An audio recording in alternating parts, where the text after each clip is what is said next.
سورۃ النساء کا خلاصہ۔ یہ سورت حضرت صلی اللہ علیہ وآلہ وسلم کے مدینہ منورہ ہجرت فرمانے کے بعد ابتدائی سالوں میں نازل ہوئی اور اس کا اکثر حصہ جنگ بدر کے بعد نازل ہوا تھا۔ یہ وہ وقت تھا جب مدینہ منورہ کی نوزائیدہ مسلمان ریاست مختلف مسائل سے دوچار تھی۔ زندگی کا ایک نیا ڈھانچہ ابھر رہا تھا جس کے لیے مسلمانوں کو اپنی عبادت کے طریقوں اور اخلاق و معاشرت سے متعلق تفصیلی ہدایات کی ضرورت تھی۔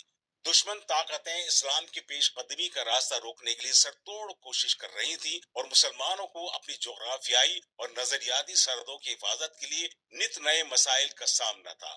سورہ نساء نے ان تمام معاملات میں تفصیلی ہدایت فراہم کی ہیں۔ چونکہ ایک مستحکم خاندانی ڈھانچہ کسی بھی معاشرے کی بنیاد ہوتا ہے، اس لیے یہ سورت خاندانی معاملات کے بارے میں مفصل احکام سے شروع ہوئی ہے۔ چونکہ خاندانی نظام میں عورتوں کا بڑا اہم کردار ہوتا ہے، اس لیے عورتوں کے بارے میں اس سورت نے تفصیلی احکام عطا فرمائے ہیں اور اسی لیے اس کا نام سورۃ النساء ہے۔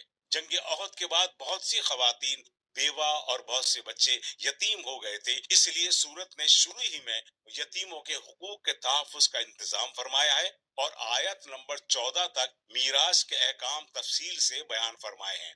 زمانے جاہلیت میں عورتوں کے ساتھ طرح طرح کے ظلم ہوتے تھے۔ ان مظالم کی ایک ایک کر کے نشاندہی کی گئی اور معاشرے سے ان کا خاتمہ کرنے کی ہدایت دی گئی ہے۔ نکاح و طلاق کے مفصل احکام بیان کیے گئے ہیں اور میاں بیوی کے حقوق متعین فرمائے گئے ہیں۔ یہ مضمون آیت نمبر 35 تک چلا ہے، جس کے بعد انسان کی باطنی اور معاشرتی اصلاح کی طرف توجہ دلائی گئی ہے۔ مسلمانوں کو عرب کے صحراؤں میں سفر کے دوران پانی کی قلت پیش آتی تھی، لہٰذا آیت نمبر 43 میں تیمم کا طریقہ اور آیت نمبر 101 میں سفر میں نماز قصر کی سہولت عطا فرمائی گئی ہے۔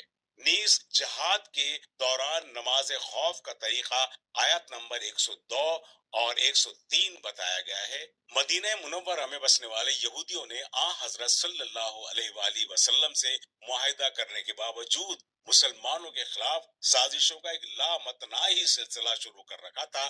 آیات 44 تا 57 اور 153 تا 175 میں ان کے ساتھ عیسائیوں کو بھی خطاب میں شامل کر لیا گیا ہے اور انہیں تثلیث کے عقیدے کے بجائے خالص توحید اختیار کرنے کی دعوت دی گئی ہے۔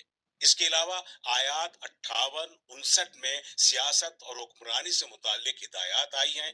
منافقین کی بدعمالیاں آیات 60 تا 70 اور پھر آیات 137 تا 152 میں واضح کی گئی ہیں۔ آیات 71 تا 92 نے جہاد کے احکام بیان کر کے منافقین کی ریشہ دوانیوں کا پردہ چاک کیا ہے۔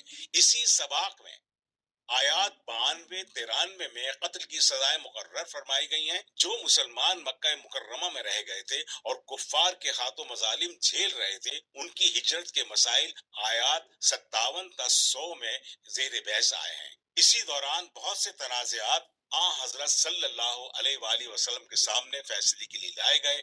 آیات 105 تا 115 میں ان کے فیصلے کا طریقہ آپ صلی اللہ علیہ وآلہ وسلم کو بتایا گیا ہے اور مسلمانوں کو آپ صلی اللہ علیہ وآلہ وسلم کا فیصلہ دل و جان سے قبول کرنے کی تاکید کی گئی ہے۔ آیات 116 تا 126 میں توحید کی اہمیت واضح کی گئی ہے۔ خاندانی نظام اور میراث کے بارے میں صحابہ کرام رضی اللہ تعالیٰ عنہ نے حضرت صلی اللہ علیہ وآلہ وسلم سے متعدد سوال پوچھے تھے۔ آیات 127 تا 129 اور پھر 176 میں ان سوالات کا جواب دیا گیا ہے۔ خلاصہ یہ ہے کہ پوری سورت احکام اور تعلیمات سے بھری ہوئی ہے اور شروع میں تقوی کا جو حکم دیا گیا تھا، کہا جا سکتا ہے کہ پوری سورت اس کی تفصیل بیان کرتی ہے۔